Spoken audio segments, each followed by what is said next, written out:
में फंक्शंस क्या होते हैं। इस वीडियो में आपको बताया जाएगा कि फंक्शंस के टाइप्स कितने होते हैं, फंक्शन कितने होते हैं। पहले तो मैं आपको बताना चाहूँगा कि फ़ंक्शन क्या होते हैं।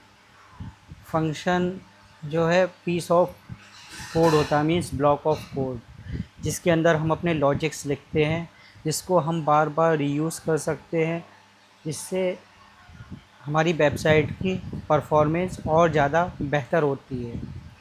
अब टाइप्स ऑफ फंक्शंस में function declaration, function expression, arrow function, anonymous function, named function expression, I iffy immediately invoke function expression, callback function, construction function, generator function, async function, method function inside an object.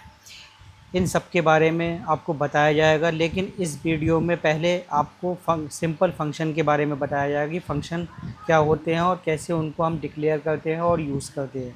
आगे की video में आपको इन सब फंक्शनों के बारे में बताया जाएगा।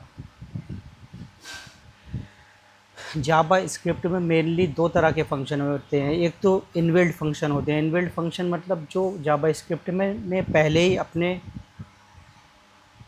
ब्राउज़र के लिए बना रखे हैं, और बाकी फ़ंक्शन होते हैं जो हम डिफ़ाइन करके हम लोग मतलब डेवलपर फ़ंक्शन बनाते हैं।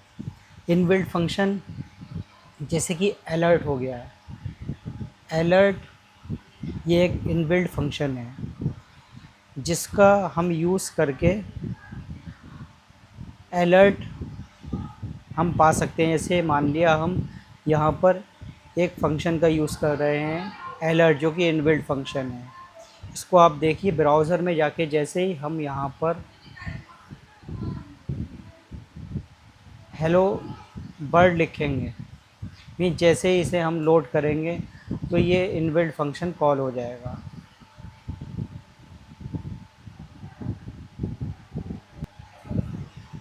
फंक्शन को डिक्लेयर करने का और यूज़ करने का मेन तरीका यही है। ये सिंपल फंक्शन है। सबसे पहले हम फंक्शन का नेम लिखते हैं। ये फंक्शन का नेम हो गया। ये फंक्शन का नेम हो गया। ये फंक्शन की बॉडी है। इसके अंदर हम लॉजिक लिखते हैं, और ये फंक्शन को कॉल करने का तरीका है।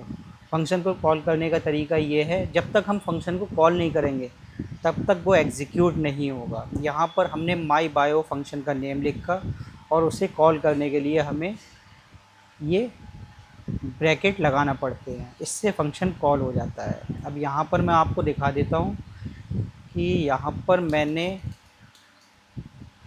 एक कंसोल ले लिया, कंसोल डॉट लॉग, और इसके अंदर हमने हेलो बर्ड लिखा। अब इस फंक्शन को कॉल करेंगे हम। कॉल करने के लिए हमने पहले यहाँ पर माई बायो और ये ब्रैकेट लगा दिए, इससे फंक्शन कॉल हो जाएगा। अब हम आकर ब्राउज़र में आके देखते हैं। जैसे ही हम इस पर क्लिक करेंगे और कंसोल में जाके देखेंगे, ये इंस्पेक्ट होता है। इंस्पेक्ट के अंदर हम जाकर चेक कर सकते हैं कि हमारी आउटपुट क्या आई। कंसोल में हम जैसे ही गए, यहाँ पर हमें शो हो गया हेलो बर्ड। ये फंक्शन कॉल करने का तरीका है। और फंक्शन को कॉल करना ज़रूरी नहीं है कि हम यहाँ पर फंक्शन डिक्लेयर करने के बाद कॉल करें। इसको हम अगर चाहें तो फंक्शन डिक्लेरेशन से पहले भी हम फंक्शन को कॉल कर सकते हैं, तब भी सेम वर्क करेगा। ये देखिए सेम आउटपुट आ गया। अब मान लीजिए हमने यहाँ पर 3 बटन बनाए हुए हैं, ठीक है। इसके अंदर हम ऑन क्लिक इवेंट लगाएंगे। ऑन क्लिक इवेंट मतलब जब भी हम बटन पे क्लिक करेंगे तो वो फंक्शन कॉल हो जाएगा। तीनों पर हम ऑन क्लिक इवेंट लगा लेते हैं। ये इन इवेंट के बारे में आगे चलकर आपको पढ़ाया जाएगा जावा स्क्रिप्ट इस ट्यूटोरियल में। तो यहाँ पर हमें फंक्शन का नेम लिखना होता है और उसे कॉल करना होता है। इसी तरीके से हम इसके अंदर भी फंक्शन को ऐसे ही कॉल करेंगे। इसी तरीके से हम फंक्शन को इसके अंदर भी ऐसे ही कॉल करेंगे। अब जब भी हम बटन पर क्लिक करेंगे तो ये फंक्शन कॉल हो जाएगा, क्योंकि जो कॉल वाला कोड है हमने बटन के अंदर ऑन क्लिक इवेंट पे लगा दिया। अब यहाँ पर हम कंसोल की जगह बार बार मींस कंसोल में जाने से बेहतर है हमने यहाँ पर अलर्ट फंक्शन लगा दिया उसके अंदर, हेलो बर्ड यहाँ पर लगाया। अब हम ब्राउज़र में आ जाते हैं और यहाँ पर जैसे ही हम इस बटन पे क्लिक करेंगे, सॉरी अभी तो एकदम कॉल हो गया क्योंकि हमने यहाँ पर डायरेक्ट यहाँ पर अभी फंक्शन कॉल लगा हुआ है, इसको हम कमेंट कर देते हैं। अब यहाँ आकर हम जैसे ही पॉप बटन पे क्लिक करेंगे फंक्शन कॉल हो जाएगा। इसी तरीके से अलर्ट पे क्लिक करेंगे तब भी फंक्शन कॉल हो जाएगा, गेट पे क्लिक करेंगे तब भी फंक्शन कॉल हो जाएगा। ये फंक्शन को कॉल करने का तरीका होता है।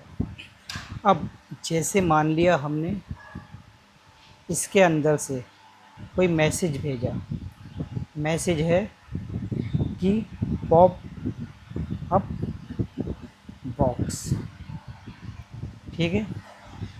इसके अंदर हमने as a parameter means as a argument pass करते हैं हम इसके अंदर